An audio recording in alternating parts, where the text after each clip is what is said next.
What's up, y'all? Man, let's talk boxing real quick. Um, Tank Davis and Lamont Roach fought this past weekend, and it was a competitive fight. Both guys exchanged blows quite a bit, and Lamont Roach proved that he's no mediocre fighter in there. He has a lot of experience when you look at all the opponents that he fought. He fought a lot of good opponents and opponents that are known. Just look up his resume. Uh, I always wondered why Tank always stayed in a lower class.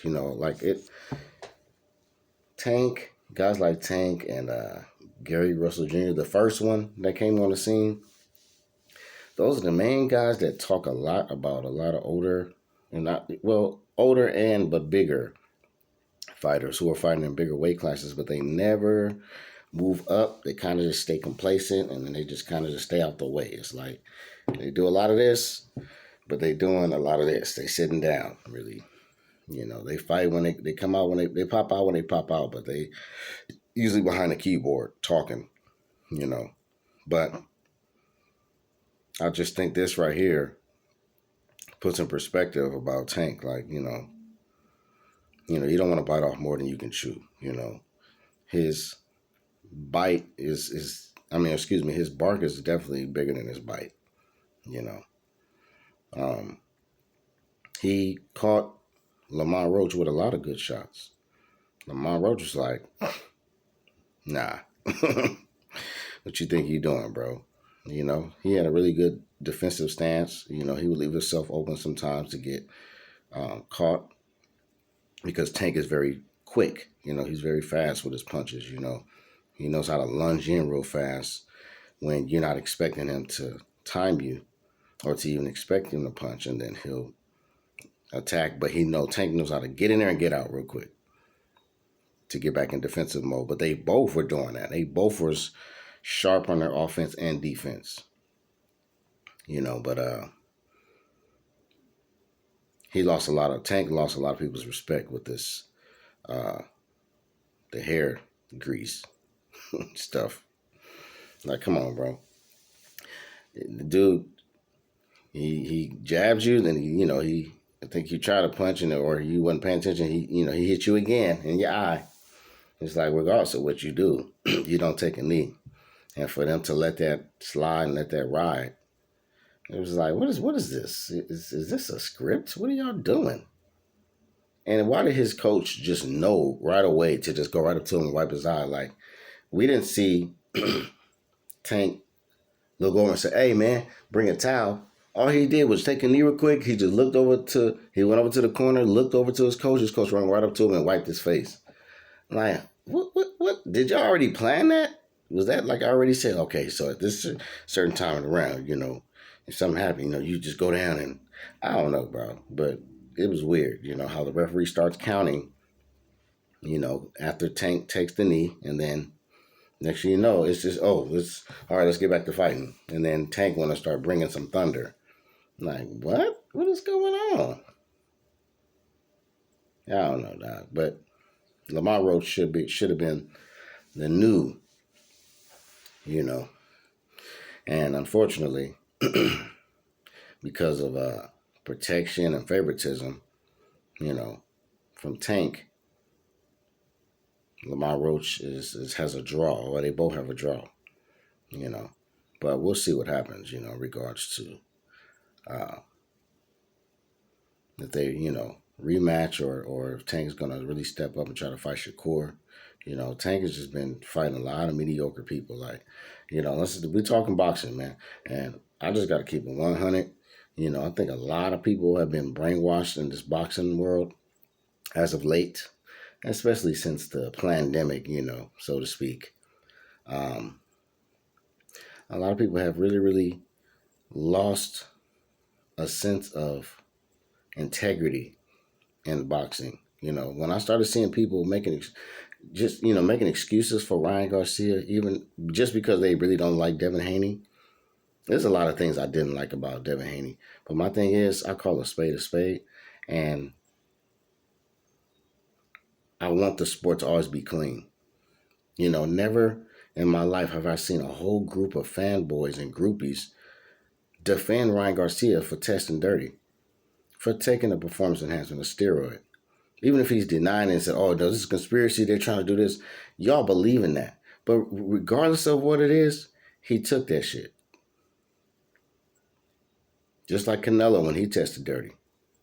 And it was a grand old excuse. It's like, what is it with this little, if any of these black fighters would have tested dirty on any steroid of any kind, they're not giving you a pass, dog.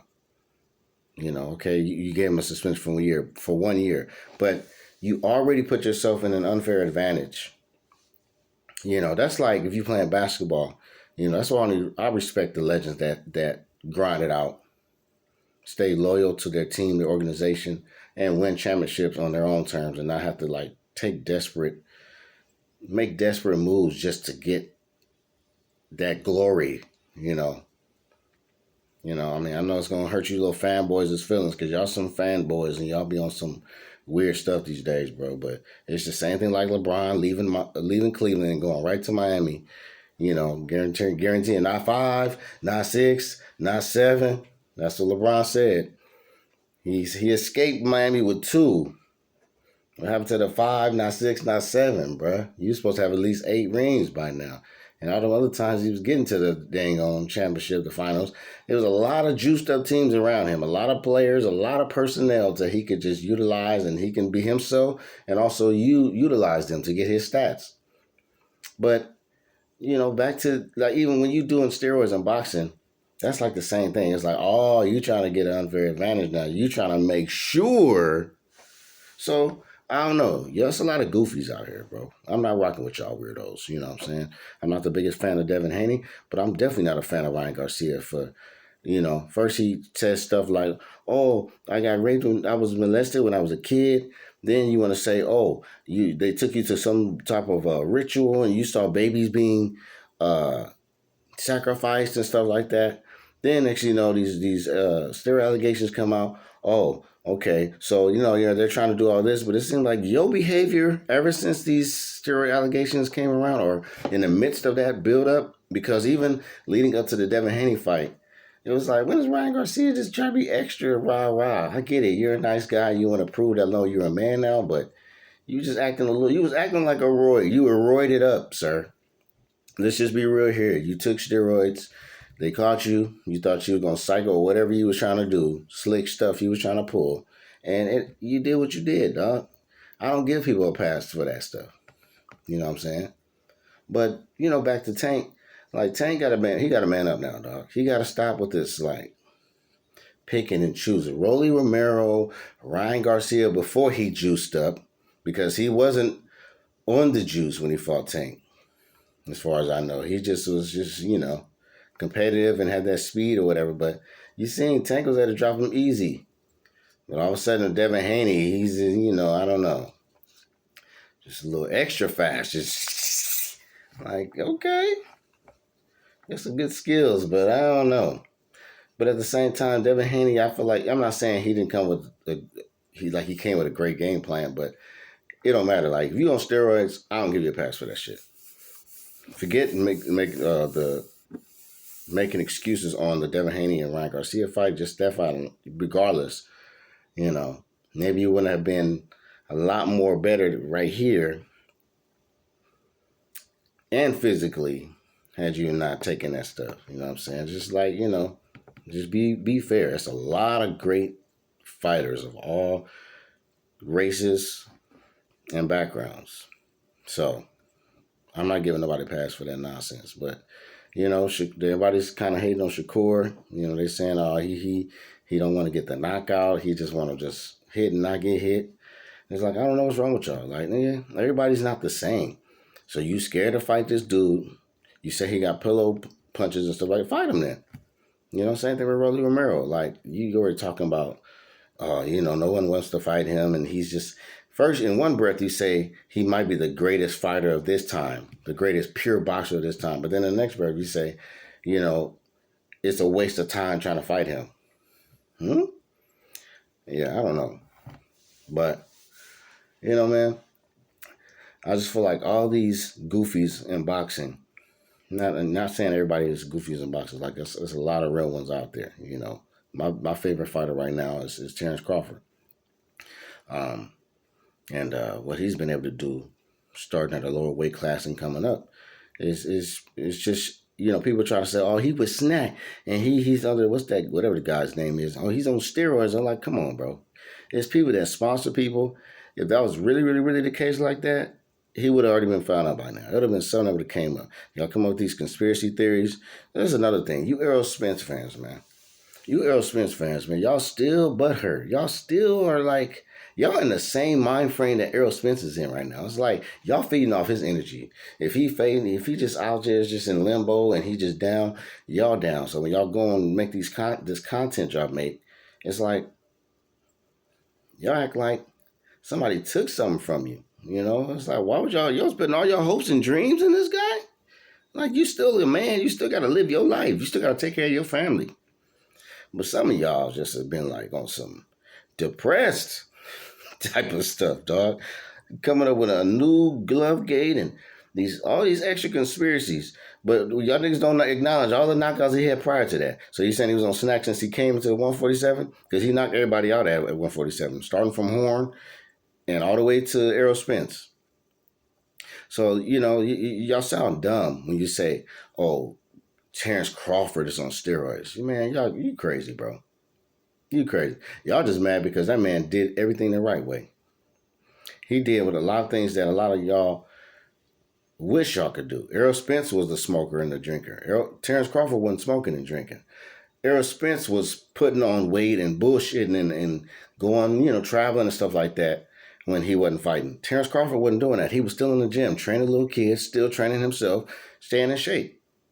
That same thing Mayweather did. That's why Mayweather was so successful, because no matter whether he was Pretty Boy Floyd or Money Mayweather, the nigga was always working hard. He was still working on his craft, still trying to tweak certain things.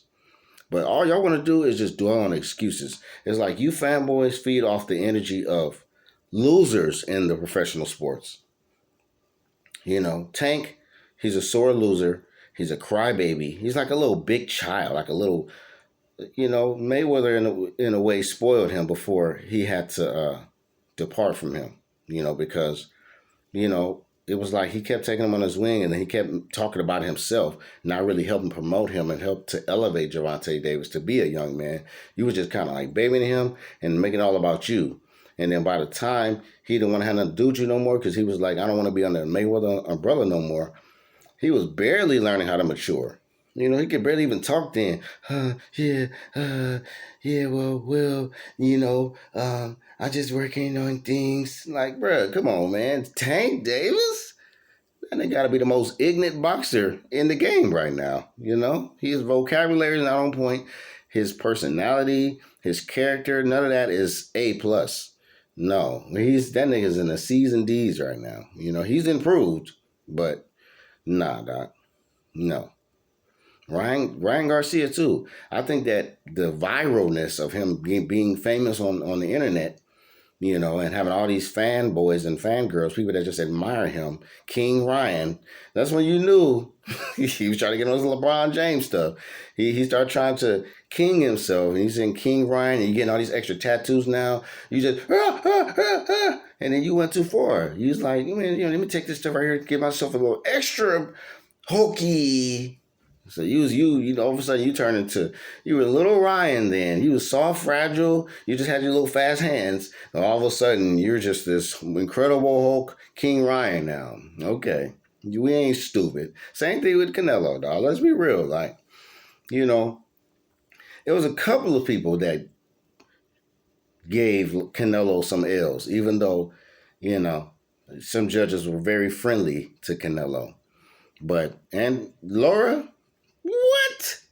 Laura schooled that boy. He couldn't do nothing with Laura. They just started trying to boo him and try to say, oh, he's running. Like, y'all niggas is mad because he was the first. Was he the first one? No. he also exposed another blueprint on Canelo. But I think after a while, because Canelo is so loved and revered by his fans, by Guadalajara, the Mexicans in general, they don't. If he do something, or if he gets caught with something, he gets there's accusations that comes up, and it's really proven without a doubt. And then all only thing Canelo's side could do is make excuses and say, "Oh, I ate some meat," or like, come on, man. Then there should be a lot of people, you know, having that stuff in them. But really, we knew what it was. He just got caught. That's why he gained so much weight. That's why he put on so much more muscle mass. Like, his legs got bigger, arms got bigger, head got bigger, neck got bigger. It was just like, he's just a nice stuck. Now he could just do whatever, like a little Tyson. But, I mean, I don't respect cheating. I'm not going to look for excuses for cheating. That's not fair to the people that who have tested who test year to year, month to month, training for another fight, and nothing ever comes up. So y'all looking for excuses for y'all's favorites, but y'all don't want to own up to the truth. That any other fighters, what I'm saying. And I'm not saying every top tier fighter gets a pass to do that, but there's certain people that's really. I mean, if we wouldn't talk industry, a lot of them, the ones that's getting away with that stuff, is already sold their soul in a way. Anyway, I feel like Canelo, he got deep in that.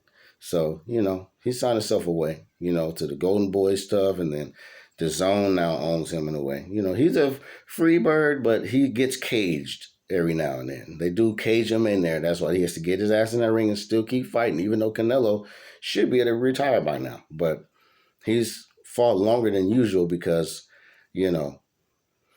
certain people have agendas with him, and overall, I have to look at him as still a 14-year-old kid that came on the scene. I think he turned pro like 14, 15. He's just a good little competitive, redhead kid. I thought he was a white boy at first. I was like, oh, you a Mexican? And then, Canelo. But Canelo is also guilty of, doing something to get an unfair advantage in boxing. I think that Mayweather loss affected him mentally. Laura affected him mentally. And I'm trying to remember somebody else before Bivol finally got to him. But, I just feel like I admire guys for their ability, but you don't get a pass to do certain stuff that's like, illegal, and just because you like them, you get a pass, and then y'all deflect. Y'all try to y'all come up with a conspiracy about somebody else where there's never been proven that person did some steroids. Like Canelo fans will say, no, let's say Errol Spence fans first. They'll say, oh man, Earl was drained, man. He was tired. He been in a weight class, like, and it's been hard for him to make the weight. Well, Terrence Crawford told him, like, okay, you better fight me now because we fight. When we do eventually fight, when I stop you, they gonna say you was 2-weight drained and you stayed in the 147 too long. He said that, and that's exactly what you goofies has been making excuses about. And then y'all saying, oh, he had an illegal glove gate, or his glove was detached, man. He ain't never did nobody like that. He on steroids. Really? But he had how long was his KO streak in the 147-pound weight? Like, y'all got to do your homework, man. Y'all really would have to do a whole lot of extra to just come up with a real valid argument to prove that Bud has ever been on steroids. This nigga got to be one of the most